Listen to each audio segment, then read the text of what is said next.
So what were you thinking about during those 3 minutes when you had to spring into action and make sure that woman didn't jump off that bridge? Did she say anything to you, or was she just kind of like in distress? She was in a lot of distress at that time. Her sentences weren't making very coherent words. I mean, it was very difficult to understand her. She was screaming, yelling. I knew at that time something had to be done.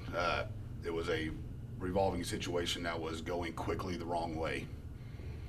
It looked like you had like a little opening there on the video, like you made a split-second decision to just go and grab her. Yes, sir. What did you see there that made you do that? Well, normal protocols, when we get an individual on a bridge in that situation, you heard me call for additional units. Our normal protocol is shut the bridge down immediately, get our tactical negotiation team, try to control the situation as much as possible. That's why you heard me, ma'am, I'm here to talk to you, I'm here to help you, try to control the situation. When she took her shoes off, that to me is the indicator that now's the time.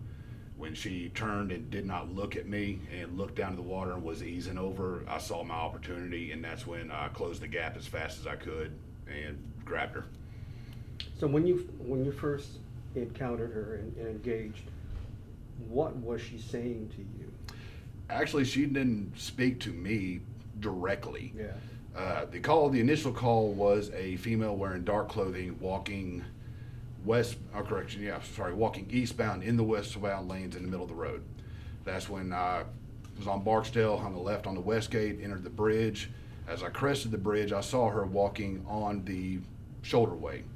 My initial thought was, I've got a female walking in the middle of the roadway. It's raining. Let me get out with her, see what's going on, see if I can help her in any type of way, get her to a destination that she's trying to go off of the road. When I activated my overhead emergency lights, before I even stepped out of the vehicle, she dropped the bag and immediately went to the guardrail. That's when you heard me on the radio, on the recording, be like, whoa, whoa, talk to me, what's going on? And it was just very fast, very quick. So that you got your arms around her, Mm-hmm. and you've just got all you can struggle with there. You're waiting on backup. What are you thinking in that moment now? At that point in time, just holding on for dear life. I had a really bad grip on her, I guess you could say. Mm-hmm. I was over the shoulders instead of under it. Just bear hugged. I was just trying to get her to at least stop moving. She was steadily kicking her legs, steadily trying to push away from me. Mm-hmm. I called in for more units. I'm holding on to her. At that point in time, my whole deal was just hold on as long as I possibly could. Was her position over the river at that time? Correct. Okay. Yeah, she was directly on the other side of the guardrail, and there is no lip, no ledge, Okay. anything on that. I happened to, perfect timing, I guess you call it, catch her as she was leaning forward and sliding down. And that's when I grabbed her and bear hugged her against the guardrail, putting my body on one side, hers on the other, lowering my center of gravity, spreading, widening my feet as much as possible, calling for additional units, praying that everyone shows up quickly. Did it ever occur to you she could have pulled you over? In the moment, no, because you heard me trying to talk to her, telling her to calm down. At that point, my entire attention, my entire focus was directly on her. And this was all training reactivity where the legs are spread and you're trying Correct. Okay. Lowering your center of gravity, trying to just not let her take me over. Okay. And you're waiting for someone to show up. Correct. And then you show up. Yes, sir. What do you see? I get there, all I see is Bragg. All I see is a big black dot as I slam on the brakes, and as soon as I jumped out the car and went over, then I can see her and hit you right away. This is not good. And just hold on. That's all we could do at that time was hold on.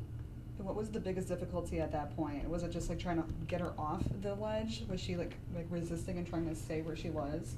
To me, it seemed like she was determined to go over, and it was a blessing that we were more determined to not let her go over. So how much time, once you showed up, how much time transpired until the Good Samaritan shows up? I believe it was Feels like forever. It felt like forever, but I don't know the exact seconds or minutes. And a lot of times, it was amazing watching the video because so many people go by. It's not like the third car stopped. Tons of people are going by. And finally, this gentleman decides to help you guys. What does he say as he's coming up? I hear him run up behind me, and I take a look, and all I hear was, "Can I help you?" And I think we both just, out of desperation, said, "Yes, please." Mhm. And then he ran He around the asked what side he and needed, I helped. said, grab something. And he's a big, strong guy. And he was the perfect individual that show up at the perfect time. I cannot thank that man enough. And so describe, once he gets there, what happens? Once he got there, he got to the right of me and was able to reach over, grab her right leg. At that point in time, I arched my back, lifting up. He had her left arm. I had my arm still bear hugged around her. And on lack of a better terminology, we just rolled her over onto the bridge. And at that point in time, she was secured. You How said much- he was the perfect person at the perfect time. I got a feeling you mean it more than just physically. The Oh, perfect yes. person. Yes. Kind of expand on that, what you mean. I mean, personal belief, God put him there at the right time. I mean, he physically fit, the right size. I mean, the willingness to just stop in the middle of the roadway and help officers he has never met before. I mean, that to me shows the kind of person that we love here in Bossier City. He had intent in coming around, swinging around in two Mhm. directions today. How much of this is training? How often do you train for this, or what part of the training is part of this? It doesn't happen often, thank God it doesn't happen. It doesn't often. happen often. I mean, we're trained to de-escalate situations as best we can. I mean, obviously every situation is not the same. We are trained per our protocol as patrol officers to try to de-escalate as much as possible, try to make contact, keep everything as calm as possible, shut down the roads, shut down everything to basically prevent anything further from happening until our trained negotiators arrive on scene. But this never even got close to that. I mean, She it never was gave like me a split chance to second. talk. Yeah. This You're was trained more to stay reaction calm. than training. Go ahead. So this was more reaction than training. It's something needed to be done, and everything just worked out great. How long have each of you been on the police force here? Full-time since May of 2007. I was a reserve officer here for right at a year before that. And then I'm coming up on about 5 years. Can you talk more about it's more reaction than training? That would say that this is more of a caring for a human being, wanting to serve, protection of life, and something that's ingrained in you to help this person out of something that could be tragic. Right. I mean, we train to talk to people, we train to de-escalate it, but as you saw in that situation, you're not going to sit in a classroom and go dot by dot on what needs to be done. It's you see what's going on, you react, and you just go. There's no second thinking. You just go. You literally had to fight her for her life. Right. You are trying to stay calm as well, but what you were coming up, you were hearing him on the radio. What were you hearing? Because I'm sure it was a little choppy and broken at times. What were you hearing, and how did that affect you trying to get to that scene? We talked about this earlier, and I can just about speak for every police officer. When you work with someone for so long, you can tell in their voice when something just isn't adding up. And that first moment when he said 1018, I could tell this is something bad going on up there. And then by the time the other responses came on the radio, I was already going. There was no, you don't need to tell me what to do. I know what I'm doing. I'm going because I can tell something is not going good. What Is were a you hearing? 1018 a code for officer needs assistance? Get help. I need help now. Expedite. Okay. So run lights and siren, run codes 3, Okay. get here now kind of thing. What were you hearing though? Because we're hearing the recording we got from Tracy, and it sounded multiple times broken up. Is that the way it was coming across? Because he had his hands full, clearly. Going back, I mean, I can go and hear it. The only thing that really clicked that moment was 1018, I'm on the ledge. That's all I needed And you to have hear. no idea what's going on. All I can do is picture something in my head, and it was a picture that I didn't want to have to picture, but I just knew I had to get up there. Because your body cam footage showed you came to a screeching halt and jumped out as fast as you could to get to him as soon as possible. Oh, when I heard the tire screeching, I was thanking God that someone else was here. Yeah, I got up there, and it was one of those moments I don't care. I'm sorry, Bossier City, but I didn't care about the car. I needed to get out and help. I didn't pay attention if I put it in park. I didn't pay attention if I closed the door.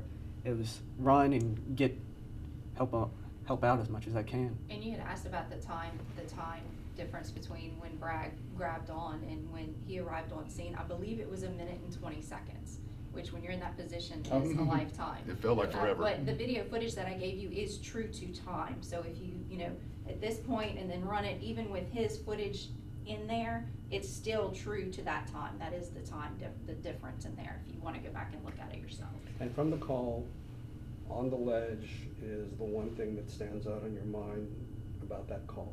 Right. On the ledge. And what's your reaction about the social media hype about thanking you guys for saving someone's life? Like, have you read the comments? Like, what's your reaction to all the praise? I've read a bunch of them, and you can't help but read them. I would love to say that we here in Bossier City, we have an amazing relationship with our citizens here in Bossier City. I mean, I can't tell you how many times I go to Circle K, grab me a water, and the person in front of me is like, let me pay for that, please. I mean, and this is why we have an amazing relationship with them. So, I mean, I don't think I've read but maybe one or two, I guess you could say, negative comments, but nothing that was actually geared towards us as police officers. And 90% of them were geared towards Mr. Rollins, who showed up and saved the day for us. I mean, I cannot thank that man enough.